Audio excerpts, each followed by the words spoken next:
Hello అందరికీ good morning. Good morning చెప్పు. Hi, good morning. ఇది బ్రెడ్ శాండ్విచ్. ముందు ఇది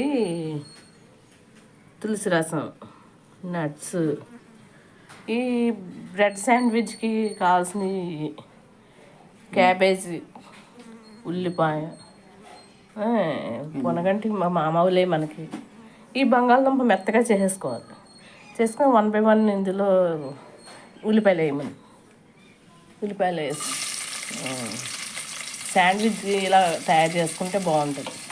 ఇగో గ్రీన్ పీసెస్, పచ్చిమిరకాయలు వేసావా చిన్న చిన్న, ఇలా ఫ్రై చేసుకుని వేసుకొని లాస్ట్లో బ్రెడ్ పెట్టుకుని అది మరి ఇస్తాను. టోస్ట్ ఇది. ఈ టోస్ట్లో పెట్టుకుంటే సమోసాల్లో కట్ చేస్తుంది.